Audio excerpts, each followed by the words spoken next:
Hello everyone, welcome back to the channel ignited study minds. आज हम modern history के एक चैप्टर भारत में ब्रिटिश शक्ति का विस्तार को पढ़ने वाले हैं। इस चैप्टर में हम देखेंगे कि किस तरीके से भारतीय महाद्वीप पर जब ब्रिटिश शक्ति या ब्रिटिश कंपनी व्यापार के उद्देश्य से आती है, लेकिन यहाँ के राजाओं की राजनीतिक अस्थिरता और कमजोरी का फ़ायदा उठा करके वो कंपनियाँ यहाँ शासन करने लगती है और धीरे धीरे अपने क्षेत्र का विस्तार करती है। और उसी संदर्भ में ये जो ब्रिटिश ईस्ट इंडिया कंपनी है कुछ 3 नीतियों को अपनाती है, जिन नीतियों के बदौलत वो पूरे भारत में अपना विस्तार करती है। वो कौन सी नीतियां हैं? तो वो कुछ मुख्य 3 नीतियां हैं दोस्तों। पहला है द्वैत शासन, जो कि लॉर्ड क्लाइव के द्वारा 1765 में लगाया जाता है बंगाल पे। फिर दूसरा है सहायक संधि और तीसरा है व्यापकता का सिद्धांत। अगर बात करें सहायक संधि की तो इसे प्रतिस्थापित करने वाले लॉर्ड वेलेजली हैं, जो कि 1798 में इसका प्रयोग करते हुए बहुत सारे क्षेत्रों को हस्तगत करते हैं। और फिर है व्यापकता का सिद्धांत, जो कि लॉर्ड डलहौजी के काल में 1848 से लेकर के 1856 तक इसको देखने के लिए मिलता है। अगर इन तीनों नीतियों को समझने से पहले दोस्तों हमें कुछ पृष्ठभूमि को जान लेना ज़रूरी होगा, जिससे कि आप रिलेट कर पाएंगे इस टाइम के हिस्ट्री से। तो चलिए सबसे पहले अब हम देखते हैं कि क्या बैकग्राउंड था। तो बैकग्राउंड जानने के लिए दोस्तों हमें 2 युद्धों के बारे में समझना होगा। ये जो 2 युद्ध हैं दोस्तों, पहला है पलासी का युद्ध 1757 और दूसरा है बक्सर का युद्ध 1764। ऐसा कहा जाता है कि इन दोनों युद्धों ने भारतीय इतिहास को पूरी तरीके से बदल के रख दिया। आधुनिक भारत में इन दोनों युद्धों का बहुत ही ज़्यादा महत्व है। इन दोनों युद्धों को कई सारे टीचर्स बहुत ही एक्सप्लेन करके पढ़ाते हैं। हालांकि इस वीडियो में हम लोग बहुत शॉर्ट में इन दोनों युद्धों को समझने की कोशिश करेंगे। तो चलिए सबसे पहले समझते हैं कि पलासी का युद्ध 1757 का क्या पूरा एक्सप्लेनेशन है। तो ये पलासी का जो 1757 है दोस्तों, ये बंगाल के नवाब सिराजुद्दौला और ब्रिटिश ईस्ट इंडिया कंपनी के बीच में लड़ी जाती है। अब 1757 के टाइम पे जो होता ये है दोस्तों कि जो बंगाल के नवाब होते हैं सिराजुद्दौला, उनके दरबार में उनके नवाब पद को लेकर बहुत लोग खफा रहते हैं और कई सारे षड्यंत्र रचे जाते हैं। और इसी टाइम पे बंगाल में ब्रिटिश ईस्ट इंडिया कंपनी जो है वो काफ़ी ज़्यादा शक्तिशाली होने लगती है, व्यापार भी करती है, धीरे धीरे यहाँ के स्थिति का फ़ायदा उठा करके इस क्षेत्र को हड़पना चाहती है। और फिर उसके बाद क्या होता है दोस्तों कि जो सिराजुद्दौला के जो राज दरबार में जो षड्यंत्र चल रहा होता है, उसमें सबसे मुख्य भूमिका में होता है मीर जाफ़र, जो कि उनका सेनापति होता है। और मीर जाफ़र क्या करता है दोस्तों कि अंग्रेज़ों के साथ जब संघर्ष होता है सिराजुद्दौला का, तो इस युद्ध में सिराजुद्दौला के सेनापति होते हैं मीर जाफ़र, वो अंग्रेज़ों के तरफ मिल जाता है, जिस कारण से पलासी के युद्ध में जो है सिराजुद्दौला यानी कि बंगाल के नवाब की हार हो जाती है। और हार के कारण बंगाल में जो है पिट्ठू नवाब बना दिया जाता है मीर जाफ़र को, यानी कि एक तरह का कठपुतली नवाब, और पूरा जो शासन व्यवस्था है वो ब्रिटिश कंपनी के हाथ में आ जाती है। और इस युद्ध के बाद उनकी महत्वाकांक्षा बढ़ जाती है। और फिर क्या होता है कि मीर जाफ़र जब नवाब बनता है तो कुछ समय के बाद वो भी बंगाल पर अपने तरीके से शासन करना चाहता है, लेकिन ब्रिटिश ईस्ट इंडिया कंपनी के लोग उससे तंग आकर उसे हटा देते हैं और उसके बदले उसके दामाद मीर कासिम को नवाब बनाते हैं। और स्वतः मीर कासिम ने भी उसी तरीके से बंगाल में अपना शासन अपने तरीके से चलाने का कोशिश करता है, जिसके वजह से दोबारा से मीर कासिम को हटा करके मीर जाफ़र को नवाब का पद दिया जाता है। और इसी क्रम में जब मीर कासिम जो है इतना महत्वाकांक्षी और लालची शासक था कि उसने अपने बंगाल पे एक बार जब उसको राजगद्दी की जो है वो आदत लग गई, तो वो राजगद्दी नहीं छोड़ना चाहता था। और उसी के चलते फिर 1764 बक्सर का युद्ध होता है। और 1764 बक्सर के युद्ध में जो मीर कासिम है वो 3 लोगों के साथ इस युद्ध में आता है। सबसे पहला वो 2 लोगों की मदद लेता है। पहला तो है जो कि मुग़ल सम्राट शाह आलम द्वितीय होते हैं, और दूसरा जो है मदद वो अवध के नवाब शुजा-उद-दौला। और इन दोनों के मदद से जो मीर कासिम है वो बक्सर के युद्ध में अंग्रेज़ों के खिलाफ आता है। और इस युद्ध में भी अंग्रेज़ इन तीनों की संयुक्त सेना को पराजित करके बक्सर का युद्ध भी जीत लेते हैं। और बक्सर के युद्ध के बाद फिर इलाहाबाद की संधि होती है, जिस संधि के तहत ब्रिटिश सरकार को अवध, बंगाल और उड़ीसा में पूर्ण रूप से एकदम मुक्त रूप से व्यापार करने का अधिकार मिल जाता है। साथ ही साथ पूरे, जैसा कि अब शाह आलम द्वितीय मुग़ल सम्राट होता है और उसके अंडर में जो भी मुग़ल साम्राज्य के क्षेत्र होते हैं उस पर अब इनडायरेक्टली और डायरेक्टली रूप से ब्रिटिश शासन का कब्जा हो जाता है। और उसी के संदर्भ में धीरे धीरे फिर हम देखते हैं कि इस तरह की नीतियाँ लाई जाती हैं समय समय पर, और भारत के बहुत सारे क्षेत्रों को धीरे धीरे करके हस्तगत कर लिया जाता है। और इसी वीडियो में हम लोग देखेंगे कि द्वैत शासन, सहायक संधि और व्यापकता का जो सिद्धांत है ये किन क्षेत्रों में लागू हुआ, इनके प्रभाव क्या हुए और ये किनके द्वारा लागू हुआ। और ब्रिटिश क्षेत्रीय विस्तार के संदर्भ में एक वाक्य जो कही जाती है दोस्तों वो इस प्रकार है कि जो लॉर्ड क्लाइव है वो भारत में ब्रिटिश शासन की नींव रखता है और वारेन हेस्टिंग उस नींव को मजबूत करता है और उसी नींव पे कॉर्नवालिस इमारत बनाता है और वेलेजली उस इमारत को पूरा करता है और बाकी के गवर्नर जनरल उस पर शासन करते हैं। तो चलिए बारी बारी से अब हम इन तीनों को पढ़ते हैं। चलिए अब हम देखते हैं द्वैत शासन को। तो द्वैत शासन जो है 1765 में बंगाल के ऊपर लगाया जाता है। इस व्यवस्था में होता यह है दोस्तों कि उत्तरदायित्व और अधिकार अलग अलग कर दिए जाते हैं।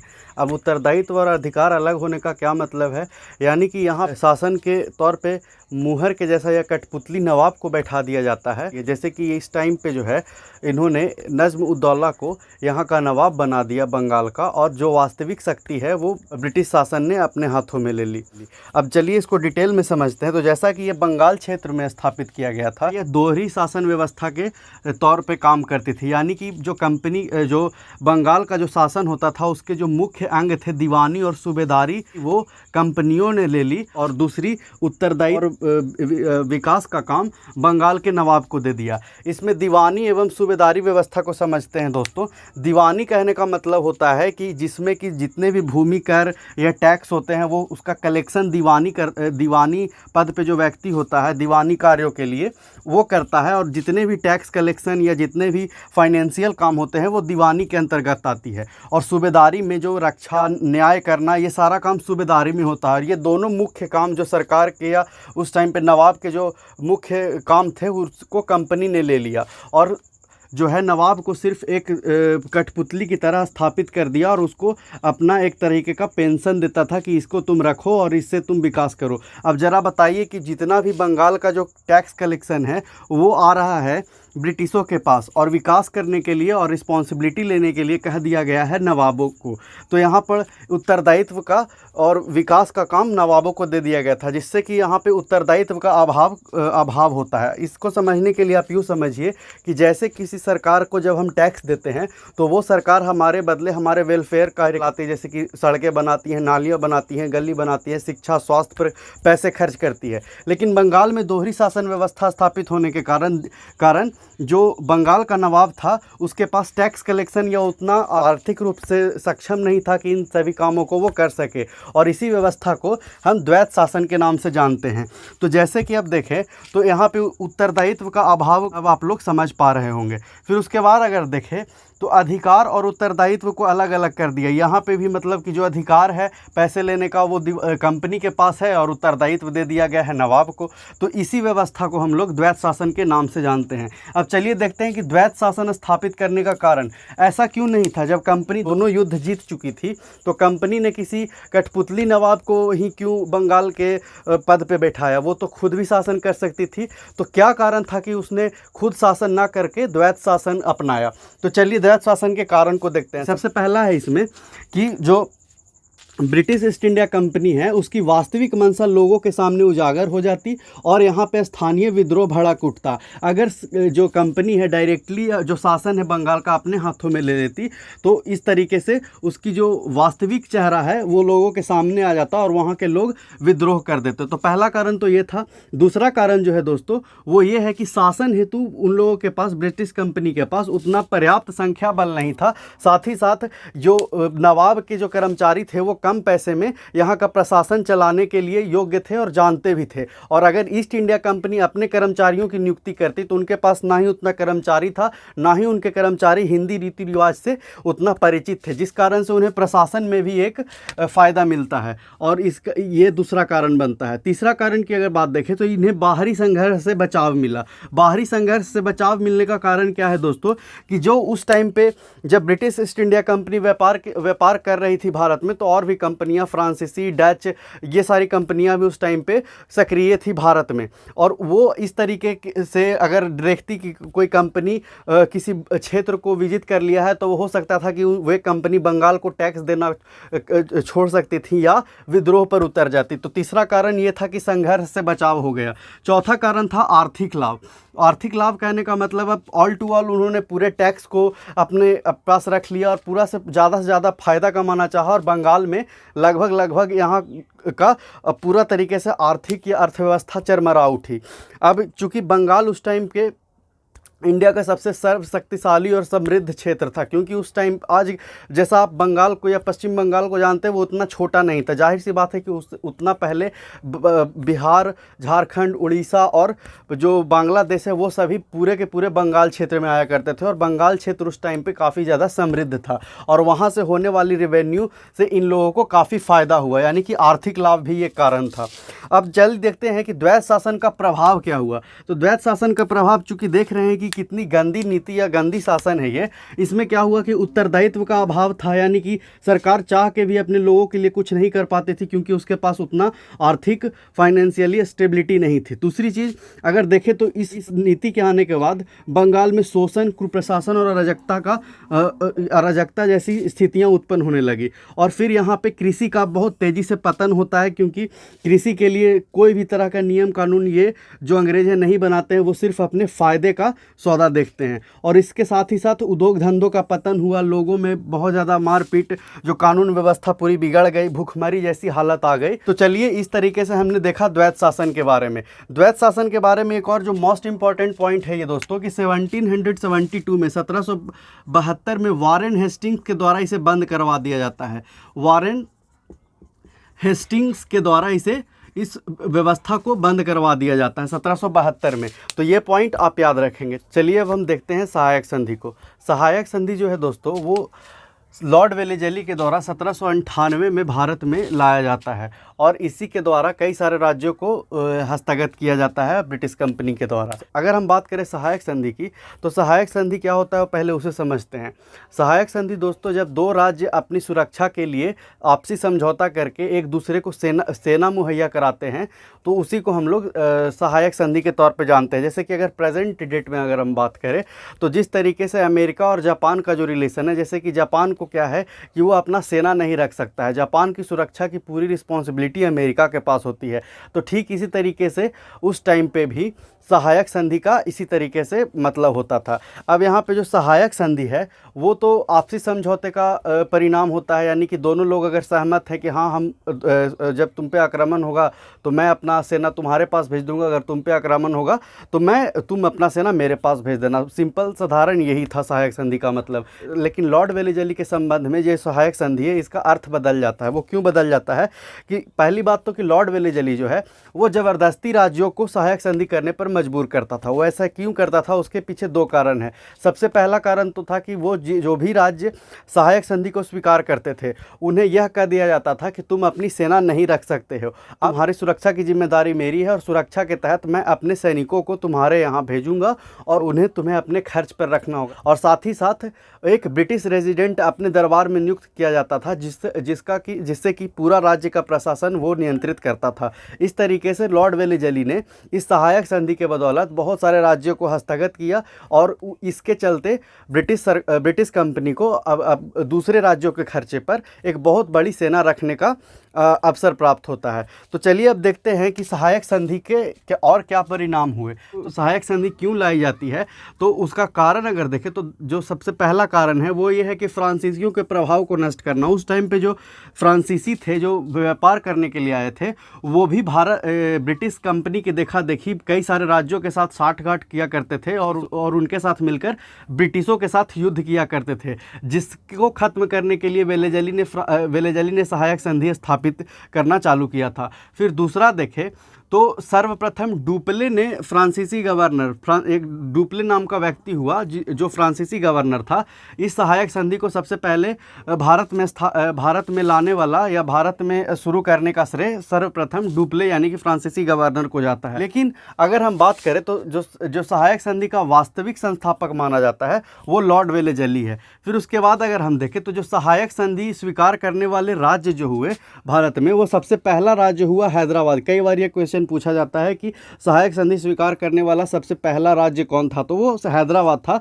वो 1800 में जो है सहायक संधि स्वीकार करता है। फिर दूसरा जो राज्य था मैसूर, तंजौर, अवध, पेशवा, भोंसले, सिंधिया, भरतपुर, जोधपुर, बहुत सारे इसके तहत सहायक संधि के तहत जो राज्य हैं वो ब्रिटिशों के द्वारा हस्तगत किए जाते हैं। फिर अगर हम देखें कि इसकी विशेषता क्या थी, तो सबसे पहले तो था कि इसको लागू करने के बाद जो ब्रिटिश शक्ति है उनको अपने दुश्मनों से मुक्ति मिल जाती थी। दूसरा कारण ये है कि दूसरे राज्यों के खर्चों पर बड़ी सेना रखने का इन्हें एक तरह का फ़ायदा होता था। और जो तीसरा कारण है राज्यों के प्रशासन पर नियंत्रण, क्योंकि जहाँ भी जो भी राज्य सहायक संधि करती थी तो उसे ब्रिटिश रेजिडेंट को अपने दरबार में नियुक्त करना होता था, जो कि उसके शासन पर एक तरह से नियंत्रण करती थी। वो राज्य किसके साथ संबंध रखेगा, किसके साथ व्यापार करेगा, और बहुत कुछ जो होता था वो ब्रिटिश रेजिडेंट ही तय करता था। फिर अगर देखें तो इससे क्या हुआ कि आंतरिक एवं बाह्य आक्रमण से सुरक्षा मिल गया। अब इससे का प्रभाव क्या पड़ा, तो ठीक वही प्रभाव पड़ा जो कि बंगाल में द्वैत शासन आने पर हुआ था। यहाँ भी अराजकता फैल गई, कृषि का पतन हुआ और कई सारे चीज़ें, बहुत जो अर्थव्यवस्था चरमरा गई। और यहाँ के जो राजा थे उनका भी उत्तरदायित्व का जो सिद्धांत है वो भी बिगड़ गया, क्योंकि जो राजा है वो बिल्कुल अब रिलैक्स हो गया था, क्योंकि उसे जनता के विद्रोह का कोई डर नहीं रहा था, क्योंकि अब सारे के सारे जो व्यवस्था है वो ब्रिटिश कंपनी के पास चली गई थी। सहायक संधि के संदर्भ में एक और इम्पॉर्टेंट बात यह है दोस्तों कि जो इंदौर के होलकर हैं ये ऐसा राज्य हैं जिन्होंने कभी भी सहायक संधि को स्वीकार नहीं किया। एग्जाम में कई बार ये क्वेश्चन पूछा जा चुका है। तो ये रहा कुछ सहायक संधि से संबंधित। चलिए अब हम देखते हैं तीसरे व्यापकता का सिद्धांत या हड़प नीति को। चलिए अब हम व्यापकता के सिद्धांत या हड़प नीति या जिसे डॉक्ट्राइन ऑफ लैप्स भी कहते हैं उसको देखते हैं। ये डॉक्ट्राइन ऑफ लैप्स या व्यापकता का सिद्धांत जो है वो डलहौजी के द्वारा 1848 से 1856 के बीच में भारत में लागू किया जाता है। डलहौजी के द्वारा ये डलहौजी जो है ये 1848 से 1856 में भारत का गवर्नर जनरल बन के आता है और इसी के द्वारा व्यापकता का सिद्धांत हड़प नीति भारत में लागू की जाती है और उसके द्वारा भी कई सारे क्षेत्रों को विजित किया जाता है। अब सवाल यह है कि हड़प नीति या डॉक्ट्राइन ऑफ लैप्स है क्या।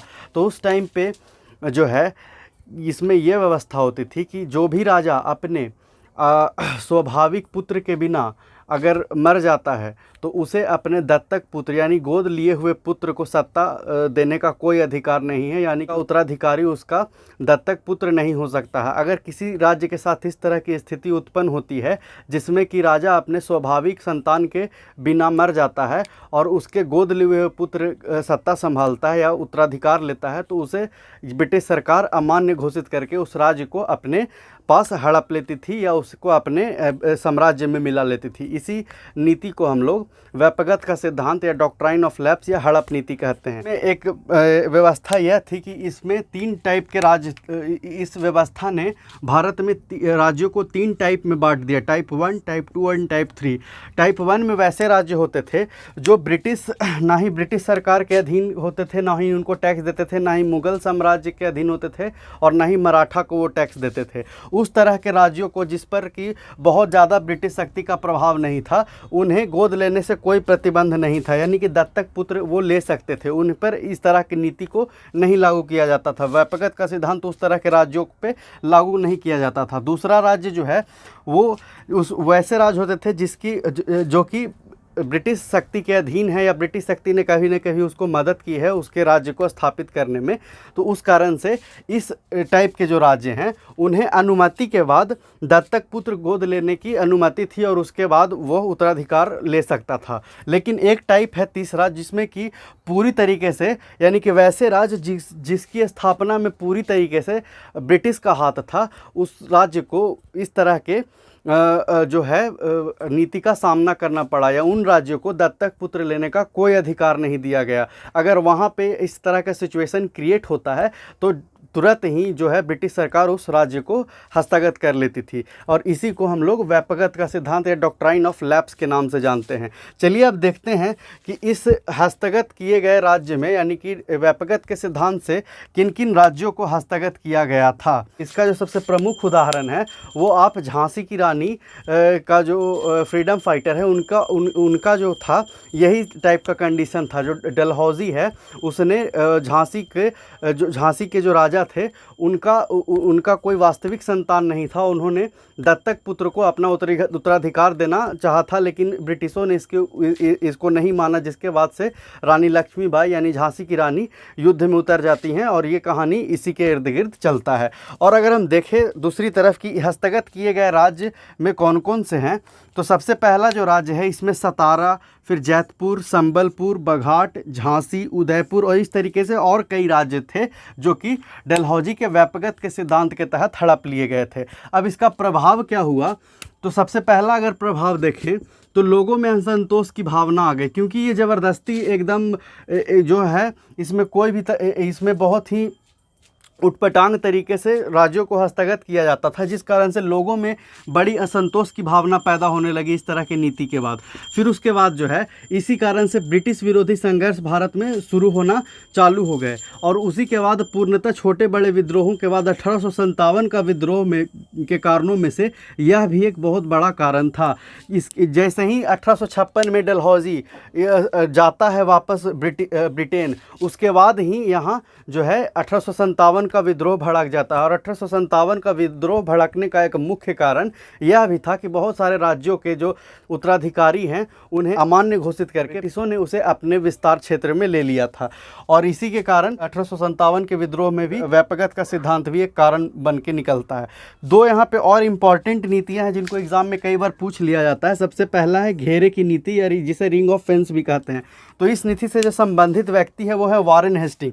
इस नीति को 1765 से 1813 के बीच में जिस नीति के तहत जो क्षेत्र विस्तार अंग्रेजों ने किया उसे घेरे की नीति या रिंग ऑफ फेंस की नीति भी कहा जाता है। इसमें ये होता है कि जैसे कि बंगाल को अंग्रेजों ने अपना शासन जमा लिया बंगाल पे, तो बंगाल को सुरक्षित रहने के लिए इन्होंने बफर स्टेट क्रिएट करना चालू कर दिया, जिससे कि बंगाल भविष्य में बंगाल पे कोई और दूसरा आक्रमण ना कर दे।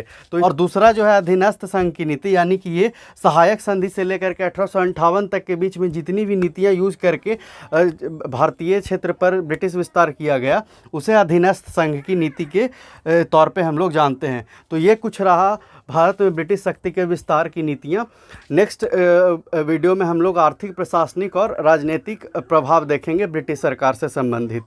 Thank you. अगर आपको ये वीडियो अच्छा लगा तो लाइक करें, सब्सक्राइब करें और कमेंट करके बताएं कि आपको ये वीडियो कैसा लगा। Thank you.